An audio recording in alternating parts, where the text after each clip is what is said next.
Muli namin pag-uusap, nasa eroplano siya. Sabi ni Bingo, Atty. Major Dea, nakapaa siya. Buti na lang, may nagsuot ng kanyang suot kahapon. Hindi niya kaya. Ang lamig doon. Alam niyo, salamat sa piloto niya. Isang co-pilot doon. Binigay niya yung kalo niya kay Tatay Digong. Dahil alam nila malamig. Binaba siya sa stretcher, mag-isa siya. Hindi alam ni Atty. Major Dea saan siya dinala.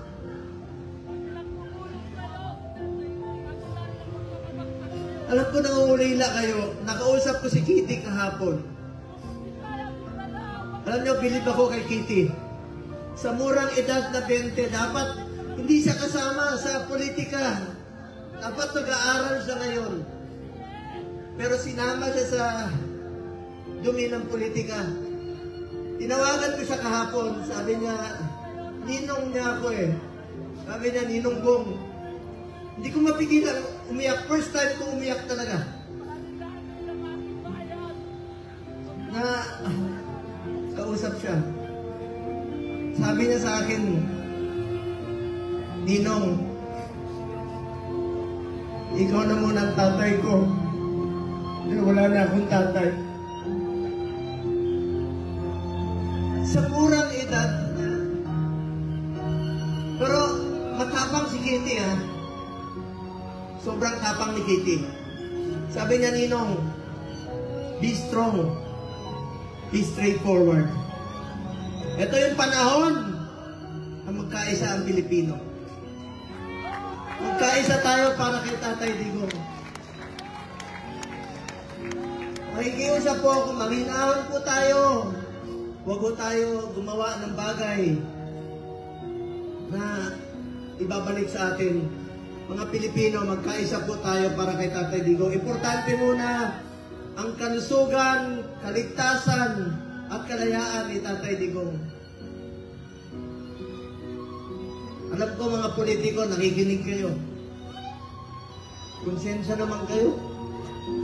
6 na taon kayong minahal ni Tatay Digong. Pinansin kayo, minahal kayo, pinaglingkuran kayo. Sana naman, huwag niyo na mangayaan. Kasabi ko nga, makakatulog pa ba kayo sa gabi? Nakikita niyo si Tatay Digong ngayon doon. Sipin niyo, September. 6 na buwan. 6 na buwan.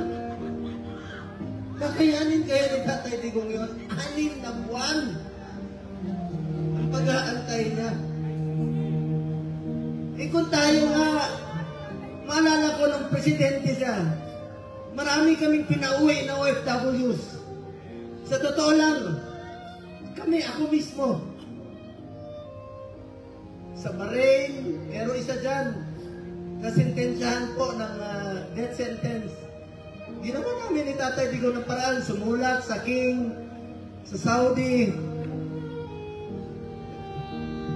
Hanap kami ng mga kaibigan na tumulong sa blood money para makalaya. So, ibig sabihin, Pilipino yan, gusto natin makabalik dito. Gagawin natin ang lahat ng paraan. Ito, bakit baliktad? Bakit tayo pumayag? Bakit sila pumayag na ang taong nagmahal sa atin? Minahal tayo, pinaglingkuran tayo. Sa totoo lang, ayaw naman yung tumakbo eh. Dahil sa inyo, ginawa niya po yun. Ito bang kabayaran sa ginawa niyang pagsasakripisyo, pagmamahal at paglilingkod para sa bayan?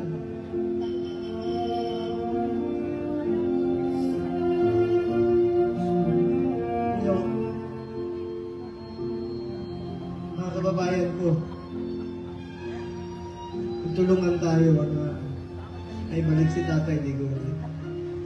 Alam ko nangungulila kayo. Alam ko maraming Pilipino halos hindi makatulog.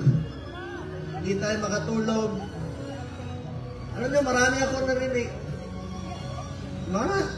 Yung iba, kahit hindi natin kasama sa politika, marami nagte-text sa akin, hindi nila matanggap na